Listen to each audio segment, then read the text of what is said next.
Hello, victims of the pandemic and heirs to the fourth industrial revolution. My name is Connie. I'm a businesswoman, a life coach, and a networker by choice.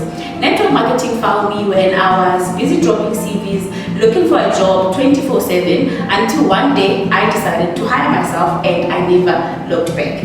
So since then, I've decided to take it upon myself to share whatever little information I have in hopes that it can help someone else out there. So if you like this video, please give it a thumbs up and don't forget to subscribe.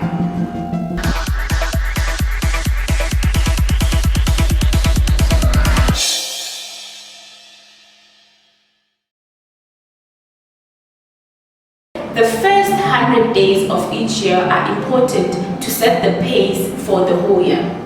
If you start high, you're going to end high. If you start low, I don't know where you're going to end up.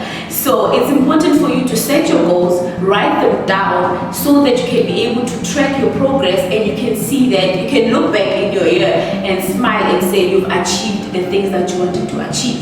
So the smart way of setting your goals means that your goals have to be specific, measurable, achievable, realistic, and time-bound. And this way has been tried and tested and proven to work. So if you go through with it, then you are going to achieve your goals. So being specific means that your goals, let's say for example you're in network marketing. So network marketing, obviously it's a people's business, it's all about the numbers.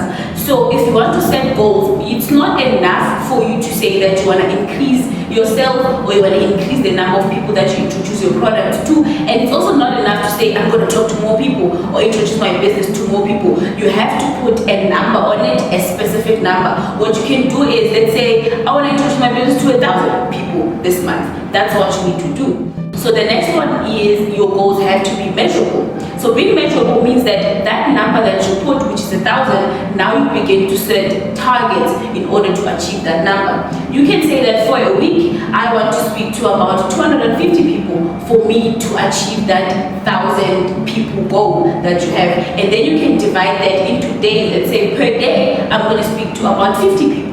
Then that way you're going to be able to achieve that goal or that target that you've set and say, I'm going to introduce my business or sell my product to 250 people.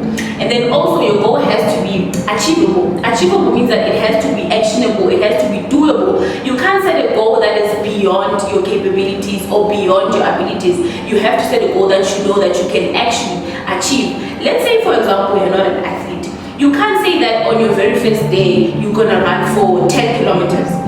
If you're not an athlete, what you can do on your first day, say for example, I'm gonna run for 500 meters, and then the next one you add another 500. So you add those goals just like that, and you increase and say, I'm gonna achieve this, I'm gonna achieve that, and in the end, you're gonna be able to achieve your master goal, which is the last target that you have.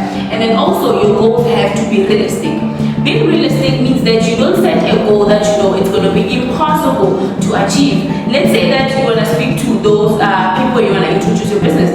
You can't say that now you're going to talk to 600 people per day. That's impossible. We only have 24 hours in one day, and you can't say that you're going to talk to 600 people because one introduction could take you around 3 minutes, and maybe let's say you're presenting your business to one person. The conversation could take maybe 15 to 45 minutes. That's a normal presentation. So you can't achieve 600 people in just 24 hours a day. So your goal has to be realistic. So another thing is that your goals have to be time bound. Being time bound means that you have to put a time frame in order to achieve your goal. So let's say maybe you want to increase your sales just like that. So you put a date and say on this date, this is what I would have done. On this date, this is what I would have done. Because putting a time frame on your goal, it helps you also to stay focused.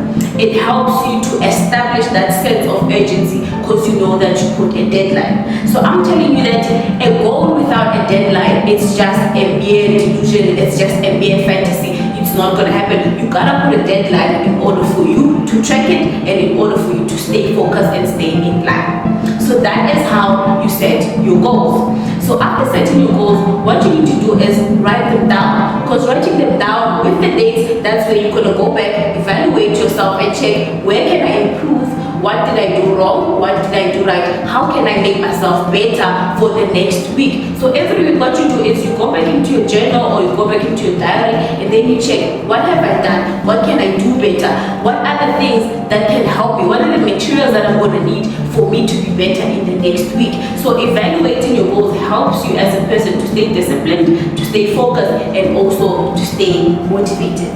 So that's it for today. I hope this video was helpful. If you like it, please give it a thumbs up and don't forget to subscribe. Otherwise, see you at the top.